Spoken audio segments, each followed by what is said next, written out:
Good morning, this side Preeti Kaushik. Welcome back to your channel Preeti Kaushik classes. और आज का जो हमारा टॉपिक है वो है लाइबिलिटीज ऑफ एन ऑडिटर, यानी कि एक ऑडिटर की लाइबिलिटीज क्या क्या होती हैं। जैसे कि हम अभी ऑडिटर के राइट्स, अभी फिर हमने ड्यूटीज करी ऑडिटर की। अब हम कह रहे हैं कि ऑडिटर की कुछ लाइबिलिटीज भी होते हैं। तो लाइबिलिटीज क्या होती है एक ऑडिटर की, वो आज हमने स्टडी करनी है। कहते हैं liabilities are related to duties. जो लाइबिलिटीज होती हैं वो ड्यूटीज से रिलेटेड होती है and duties are related to rights. यानी कि सबसे पहले बात आती है राइट्स की। अगर ऑडिटर के पास राइट्स हैं, यानी कि कोई पावर है, कोई राइट है उसके पास कुछ करने का, तो उसके पास राइट से रिलेटेड होगी ड्यूटीज, यानी कि फिर वो कोई काम करेगा, यानी उसके पास आएंगी ड्यूटीज। पहले उसके पास कोई काम करने का राइट है कि हाँ जी मैं ये काम कर सकता हूँ, मेरे पास ये राइट है।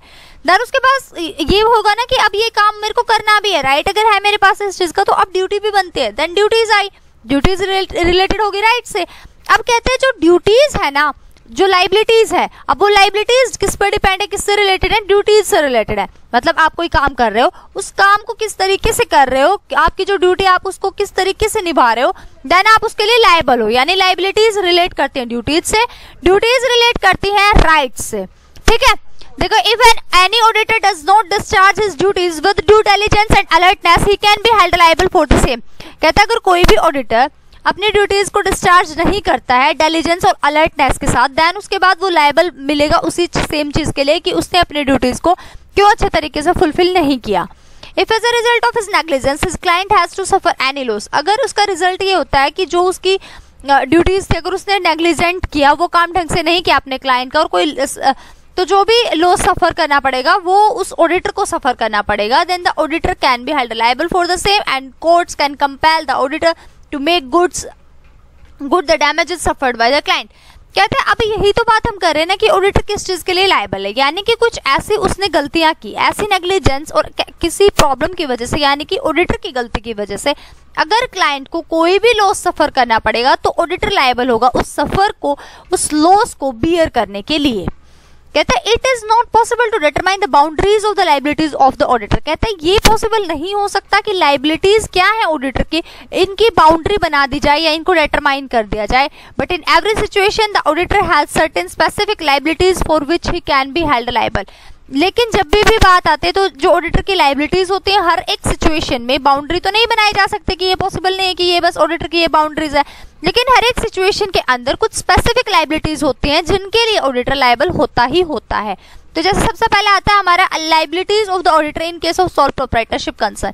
जैसा कि आपको पहले पता है कि जो सोल प्रोप्राइटरशिप कंसर्न होते हैं उस केस में जो ऑडिटर है उसके पास, यानी ऑडिटर लॉ के थ्रू नहीं अपॉइंट किया जाता, तो जो लाइबिलिटीज होती है ऑडिटर की, क्योंकि जो हमने राइट्स एंड ड्यूटीज भी पढ़ी है, जब हमने सोल प्रोप्राइटरशिप का केस पढ़ा था तो कहता है कि लॉ तो नहीं कहता, कंपलसरी नहीं करता कि सोल प्रोप्राइटरशिप के केस में कंपलसरी आप ऑडिटिंग कराओ, लेकिन फिर भी हम कराते हैं सोल प्रोप्राइटरशिप का। तो कहता है कि अगर ऑडिट करा ही रहे हो तो कुछ राइट्स होंगे ऑडिटर को मिले होंगे, देन उसके बाद ऑडिटर ने कुछ ड्यूटीज फुलफिल की होंगी, तो अब ऑडिटर की कुछ लाइबिलिटीज भी बनती है। In case of a sole proprietorship concern the auditor is appointed under a contract. जब भी सोल प्रोप्राइटरशिप की बात आती है तो ऑडिटर को जो अपॉइंट किया गया है वो एक कॉन्ट्रैक्ट के अंडर अपॉइंट किया गया है। Hence his liabilities are also determined by the contract। तो जो उसकी लाइबिलिटीज होंगी वो भी कॉन्ट्रैक्ट के थ्रू डिफाइन की जाएंगी, डिटरमाइन की जाएंगी। If it does not do the work specified in the contract properly or is negligent in doing his work। कहता है अगर जो काम स्पेसिफाई कर दिया गया कॉन्ट्रैक्ट में उसे वो प्रॉपरली नहीं करता है या अपने काम करने में वो नेग्लिजेंस दिखाता है, then he shall be held liable for the same towards the client। then उसके बाद वो liable होगा। He should also keep in mind that on the basis of the certificate issued by him a number of people enter into transactions with the proprietor। कहता है जो भी वो certificate issue करता है ऑडिटर, यानी अगर जब भी वो किसी चीज को सर्टिफाई कर रहा है, ठीक है, ये कह रहा है कि ये बात सही है, तो कहते हैं इस बात को माइंड में रखे ऑडिटर कि जिस बातों को आपने वेरीफाई कर दिया, जो सर्टिफिकेट्स आपने इशू कर दिए, तो इसके ऊपर प्रोप्राइटर के बहुत सारी ट्रांजेक्शन्स और नंबर ऑफ पीपल उसके ऊपर डिपेंड है। तो अपना जो भी वो डिसीजन ले उसे बहुत सोच समझ के ले, और कोई भी चीज सर्टिफाई करने से पहले वो हर चीज को ध्यान से देखे, और जो भी स्कोप, जो भी काम स्पेसिफाई किया गया है सोल प्रोप्राइटरशिप के अंडर, जब हम ऑडिटर की बात करें तो उसे वो ध्यान से करे। अगर वो नेग्लिजेंस से दिखाता है, प्रॉपरली काम नहीं करता है, देन उसके बाद ऑडिटर लायबल होगा। Hence he should make honest efforts to dispense his moral duties towards his third party। Third party की towards उसकी moral duties बनती हैं। अब और तो कोई ड्यूटी है नहीं, मतलब थर्ड पार्टी को वो क्या जाने, लेकिन मोरल ड्यूटीज तो है ना, कुछ नैतिक कर्तव्य है ना उसके। In reality the boundary of liabilities of the auditor are very wide and mainly depend upon the nature of the business and scope of the work specified in the contract.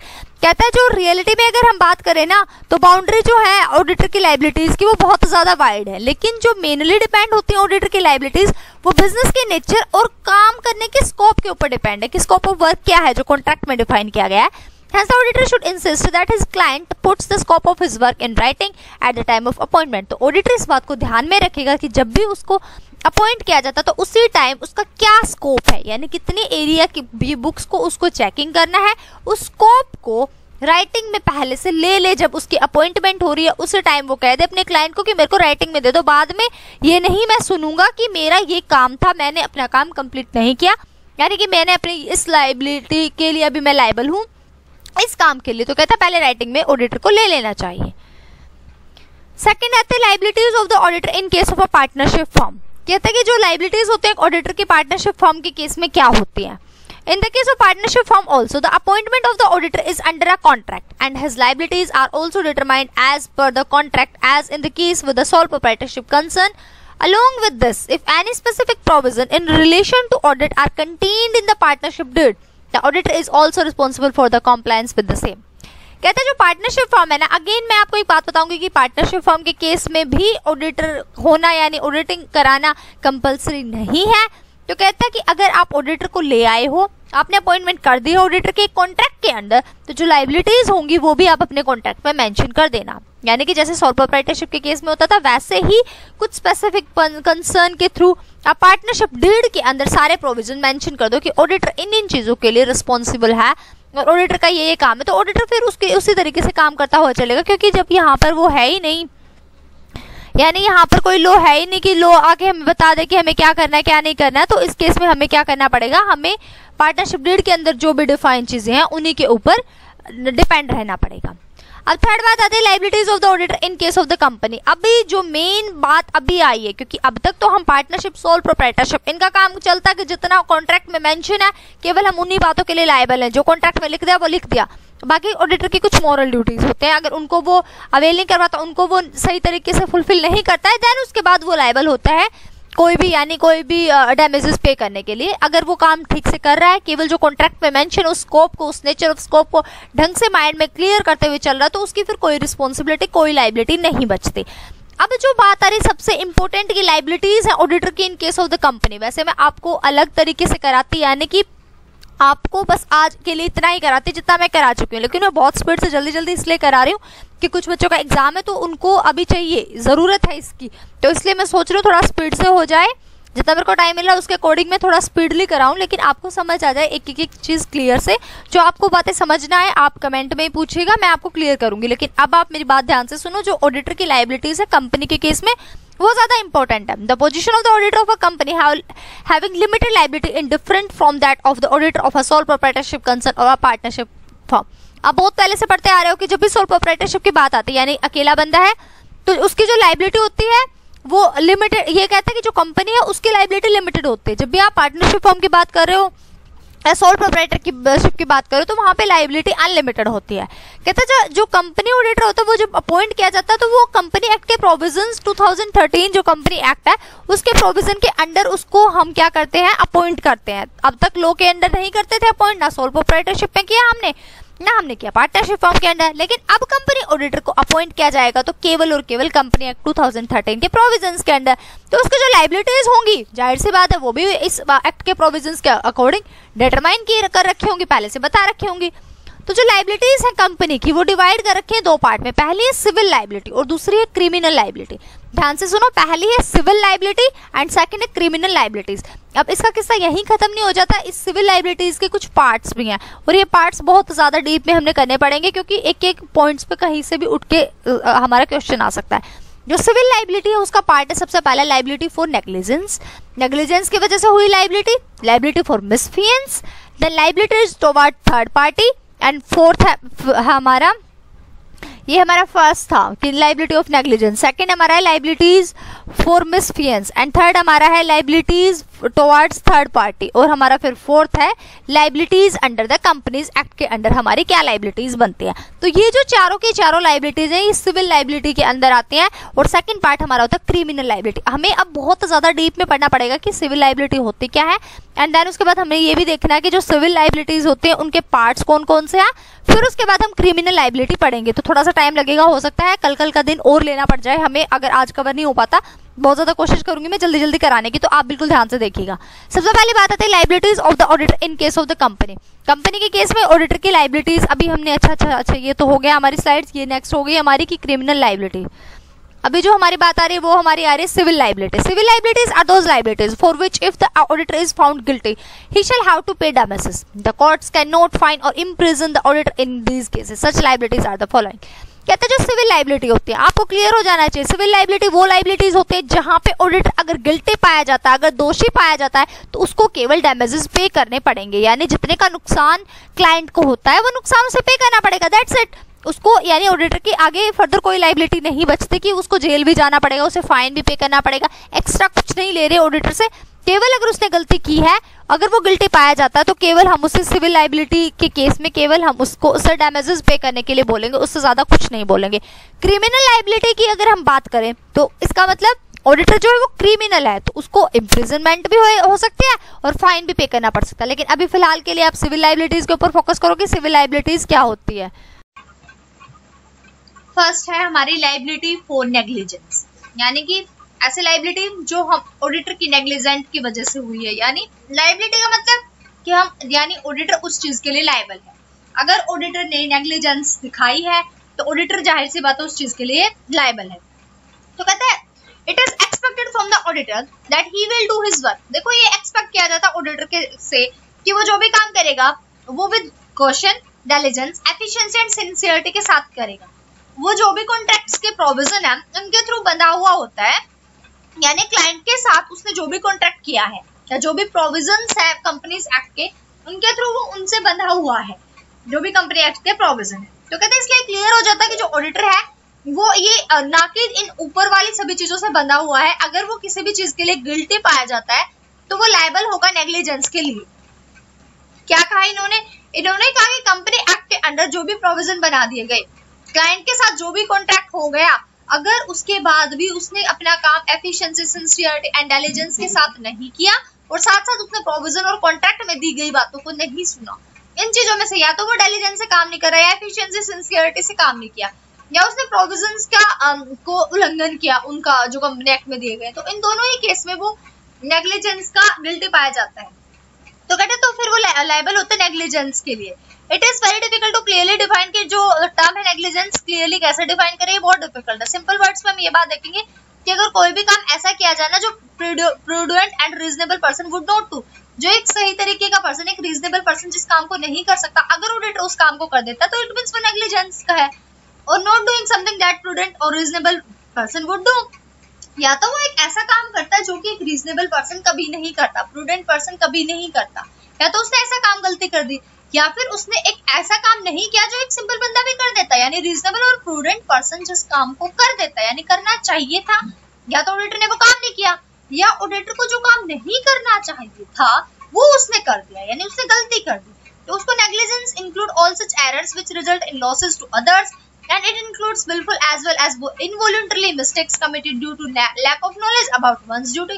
और कई बार उसने ऐसे गलतियां कर दी कि उसको पूरी नॉलेज नहीं थी किसी दूसरे की ड्यूटी के बारे में, एक पर्सन की ड्यूटी के बारे में, इसलिए उसे मिस्टेक हो गई। in order to be held guilty for negligence the following elements should be present। तो following elements present होंगे तब हम उसे क्या मानेंगे कि वो नेग्लिजेंस के लिए गिल्टी है। First point, the auditor should have been negligent in doing his work. अपना काम करते टाइम उसने नेग्लिजेंस दिखाई है, प्रॉपर्ली उसने अपना काम नहीं किया। Second thing, he did his work without exercising due caution, alertness and honesty। अपना काम जब उसने किया तो honesty, alertness and caution के साथ नहीं किया। Third point, as a result of the auditor's negligence, the client in the case of a company, the shareholders, and in case of partnership firm, the partners have suffered a loss। जब auditor की negligence हुई, यानी auditor की negligent की वजह से जो client है, कंपनी के केस में शेयर होल्डर और पार्टनरशिप के केस में जो पार्टनर्स है, उनको अगर लॉस सफर करना पड़ा तो इट मींस वो किसके अंडर आ जाएगा, नेग्लिजेंस के अंडर। हम बात कर रहे हैं ऑडिटर की एक लायबिलिटी के बारे में, जो कि ऑडिटर की लायबिलिटी नेग्लिजेंस से रिलेटेड है। तो सबसे पहले हमने यही बात बताई थी कि नेग्लिजेंस की जो लायबिलिटी ऑडिटर की वो तभी उसके ऊपर आएगी जब भी वो अपना काम डिलिजेंटली, ऑनेस्टली एंड क्वेश्चन के साथ, अलर्टनेस के साथ नहीं करा, तब वो रिस्पॉन्सिबल, तब वो लायबल होगा। या कंपनी एक्ट के कुछ प्रोविजंस को वो नहीं मान रहा, तब वो लायबल होगा। फिर हमने ये बात बताई कि जब भी नेग्लिजेंट के टर्म को डिफाइन करना थोड़ा डिफिकल्ट है, तो अगर आपके सामने ये तीनों बातें आ जाएं तो इट मींस वो नेग्लिजेंस कर रहा है। सबसे पहले अपना काम वो नेग्लिजेंट कर रहा है, काम को लापरवाही के साथ कर रहा है, उसे हटा रहा है, चल हो जाएगा, होता रहेगा। सेकंड थिंग, वो अपना काम ऑनेस्टी के साथ नहीं कर रहा, अलर्टनेस एंड क्वेश्चन के साथ। एंड थर्ड थिंग कहता है कि जब भी ऑडिटर अपना काम कर रहा है वो ऐसे नेग्लिजेंस है जिसकी वजह से क्लाइंट को लॉस होगा ही होगा, यानी हो जाता है, या जो क्लाइंट है उसको सफर करना पड़ता है लॉस के साथ। पार्टनर से अगर पार्टनरशिप फर्म का केस है और शेयर होल्डर से अगर कंपनी का केस है। ठीक है, यहाँ तक क्लियर हुई बात। फिर कहते हैं the existence of negligence and a loss to the client as a result of the same, both the factors have to be present। कहते दोनों फैक्टर्स प्रेजेंट हो सकते हैं जब भी क्लाइंट को लॉस होगा, तो कोई भी रीजन हो सकता है। लॉस विदाउट नेग्लिजेंस, या तो लॉस हो जाता है बिना नेग्लिजेंस के कारण, और नेग्लिजेंस विदाउट लॉस, या फिर नेग्लिजेंट करता वो बिना लॉस के। पहली बात क्या, लॉस हो गया उसको और नेग्लिजेंस वहां पे प्रेजेंट नहीं थी, यानी उसकी नेग्लिजेंट के बिना लॉस हुआ है।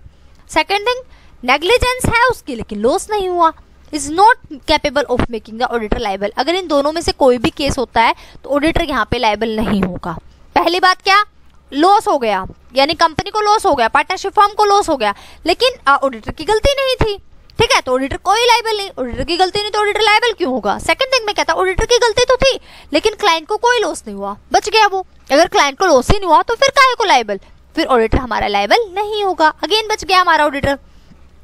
लीगल डिसीजन कहता है number of cases have been filed in courts relating to negligence on the part of the auditor। A few of the important decision such cases are follows। देखो legal decision, वैसे तो मैं इनको skip कर सकते थे लेकिन मेरे को लगा ये इंपॉर्टेंट है, अगर आपने एक केसेस कर ले तो फिर आपको प्रॉब्लम नहीं आएगी क्वेश्चन सोल्व करते time.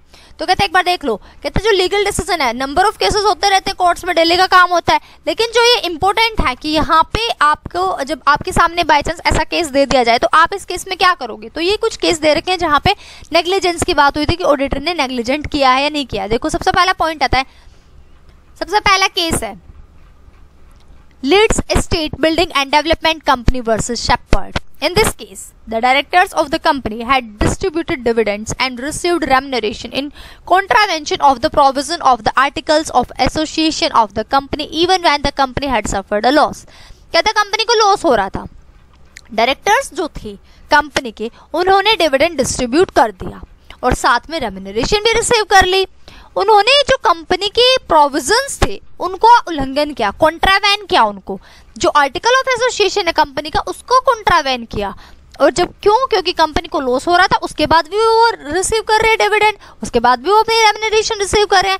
In this manner dividend and remuneration are to be directors are paid out of capital. तो जो कैपिटल उनको दी जाएगी, प्रॉफिट्स हुआ नहीं तो आउट ऑफ कैपिटल दी गई। The auditor, without referring to the article of association, certified the accounts of the company to be true and fair। Auditor ने क्या किया, आर्टिकल ऑफ एसोसिएशन को बिना रेफर किए और कह दे कंपनी के जो अकाउंट्स है वो सर्टिफाई कर दिए और कहा कि ये ट्रू एंड फेयर है। तो justice Stirling holding the auditor guilty of negligence held him to be liable for damages.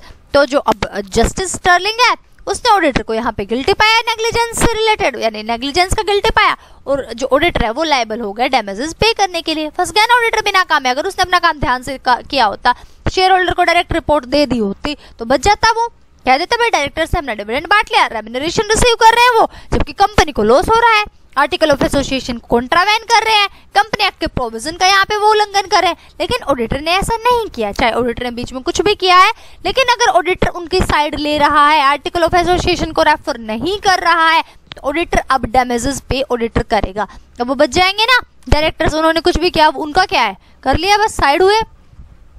Second जो केस आता है वो है Irish woollen mills company versus Tyson and others. In this case, there were a number of irregularities in the books of accounts of the company for the year 1888 and 1892 as a result of this dividend were disbursed out of the capital of the company. बहुत ये जो numbers थे यानी 1888 से 1892 तक company के जितने भी अकाउंट्स बुक्स ऑफ अकाउंट्स बने इन ईयर्स में, उनमें हमेशा इरेगुलरिटीज रही और रिजल्ट ये हुआ कि डिविडेंड को डिसबर्स कर दिया गया आउट ऑफ कैपिटल। कंपनी की आउट ऑफ कैपिटल दिया गया, आउट ऑफ प्रॉफिट नहीं। ध्यान से देखो, आउट ऑफ कैपिटल है यहाँ पर। The auditor was not alert while doing his work, as a result of which he was not able to deduct concealed invoices and their inclusion in the stocks। जो auditor था यहाँ पे वो enable रहा, यानी एबल नहीं हो पाया कि वो जितने भी इनवॉइसेस छुपा रखे हैं उनको कंसील्ड कर ले और जो भी स्टॉक्स है वो कैसे इंक्लूड किया गया है उसको बाहर निकाल ले। Justice Holmes in this decision observed that the auditor had not been negligent and he had worked intelligently with due diligence and caution. The errors and frauds could have been deducted. That is why the auditor was held liable for the same। तो जो justice हॉलमेंस था, justice हॉलम्स, इसने decision लिया कि जो auditor है वो negligent नहीं कर रहा, जबकि वो अपना काम इंटेलिजेंटली और डिलिजेंस पूरी कॉशन के साथ कर रहा है, लेकिन उसके बाद भी यानी एरर एंड फ्रॉड्स को वो डिटेक्ट कर रहा है। उसके बाद भी उसने क्या डिटेक्ट नहीं किया, कंसील्ड इनवॉइसेस को उसने छुपाए रखा, जो स्टॉक से दर-उधर हुआ उसको उसने ध्यान नहीं दिया, जो डिविडेंड्स वो बांट रहे हैं आउट ऑफ कैपिटल उसको उसने नहीं देखा। तो इन सभी चीजों के लिए ऑडिटर यहाँ पे लायबल है। ये सारी चीजें जो उसकी प्रेजेंस में हुई, इन चीजों के लिए यहाँ पे कौन लायबल है, ऑडिटर यहाँ पे लायबल है। थर्ड जो हमारा केस आता है वो है London oil storage company versus Seear Hasluck and company. In this case, the auditor was held guilty because he failed to verify whether the amount of petty cash in hand was equal to the balance shown in the petty cash book। जितना petty cash book में दिखा रखा था उतना cash in hand यानी petty cash in hand में उतना same balance नहीं था जितना petty cash book में था। तो क्या हुआ, वो वेरीफाई करने में फेल हो गया, गिल्टी पाया गया। Due to negligence of the auditor, a declaration of $766 by the petty cashier could not be deducted since the petty cash in hand was only $30, whereas the petty cash book was showing a closing balance of $796. Chief Justice Alveston held the auditor guilty of negligence due to failure of his part to check the petty cash, hence the auditor had paid to damages for the same। ये case आपको बार बार इसीलिए दिए जा रहे हैं कि आप इनको समझने की कोशिश करो कि इस केस में क्या हुआ, इस केस में क्या हुआ, और आपके सामने अगर कोई ऐसा क्वेश्चन आता तो आप झट से लगा सको कि ये जो केस है ये हमारा किस चीज़ का केस है, ये हमारा केस है लाइबिलिटी फॉर नेग्लिजेंस से रिलेटेड। तो कहते हैं इसमें क्या नेग्लिजेंट क्या था, यानी ऑडिटर ने क्या नहीं ध्यान में देखा था। ये केस बहुत ज़्यादा वैसे फेमस केस है। इस केस में क्या हुआ था कि जो ऑडिटर था जब उसको पेटी कैश बुक को मैच करने के लिए कहा गया, तो जो पेटी कैश बुक होती है एक दूसरी होती है पेटी कैश इन हैंड, उन दोनों को जब उसने मैच किया उसने देख लिया कि हाँ जी भाई सब कुछ ठीक है, लेकिन उसने एक्चुअल में देखा नहीं कि इतना बहुत ज़्यादा लॉस उसको ऑडिटर को इस टाइम पे यहाँ पे खुद उसको भुगतना पड़ा था ऑडिटर को, क्योंकि उसने ध्यान से चेकिंग नहीं की। जितना कैश उसे दिखा रखा था इट्स ओके करके वो चलता रहा, लेकिन एक पेटी कैश बुक ने छोटे एक्सपेंसेस ने भी उसको बहुत ज़्यादा डॉलर का नुकसान पहुंचाता था और ऑडिटर ही उस नुकसान को पे करने के लिए लायबल हुआ था। तो ये ऐसी बातें होती है, ऑडिटर को लाइबिलिटी ऑडिटर की बढ़ जाती है यहाँ पे, और जो ये ऑडिटर की लाइबिलिटी है ये नेग्लिजेंस की वजह से हुई है, इसीलिए यहाँ पे लाइबिलिटी फॉर नेग्लिजेंस कहा जाता है। फोर्थ पॉइंट फिर दे रखा है Arthur E green and company versus general advanced and discount corporation limited. ये जो केस था इसमें ऑडिटर ने एक्सेप्ट किया था the list of bad debts furnished by the managing director even when there were other bad debts also which had not been included in the list. The auditor had not bothered to find out whether adequate provision for the same had been made or not. Hence, the learned judge held the auditor was guilty of negligence for accepting the list of bad debts without verifying the same. यहाँ पे auditor ने गलती कर दी थी कि जो bad debts की उसे लिस्ट मिली मैनेजिंग डायरेक्टर्स ने, उसने ये नहीं देखा कि जो और भी बैड डेट्स है वो है या नहीं है, या उस लिस्ट में इंक्लूड क्यों नहीं है वे एडिटर्स, जो भी बैड डेट्स प्रेजेंट है क्या उनके साथ साथ एडिक्वेट प्रोविजन बना रखा या नहीं बना रखा, उसने बॉदर करने की कोशिश नहीं की। यानी ऑडिटर ने ये जानने की कोशिश नहीं की कि यहाँ पे जो प्रोविजन बनना चाहिए था बैड डेट्स का वो बना या नहीं बना, बस उसने सोचा कि हाँ जी भाई मैनेजिंग डायरेक्टर ने दिया है काम, इट्स ओके सही होगा, ठीक है, तो वो ऐसे सही करता गया और उसने ध्यान नहीं दिया। तो अगर वो अब ध्यान नहीं देगा तो जाहिर सी बात है वो नेग्लिजेंस का गिल्टी पाया जाएगा। जो बैड डेट्स उसने एक्सेप्ट कर लिए बिना वेरीफाई किए, तो उस चीज़ के लिए लायबल कौन होगा, उस चीज़ के लायबल होगा हमारा ऑडिटर। तो यहाँ पे यही बताएगा कि यहाँ पे भी लाइबिलिटी ऑडिटर की होगी, लाइबिलिटी फॉर नेग्लिजेंस। क्लियर यहाँ तक? Thanks for watching. Like share comment and subscribe Preeti Kaushik classes. Bye bye, take care.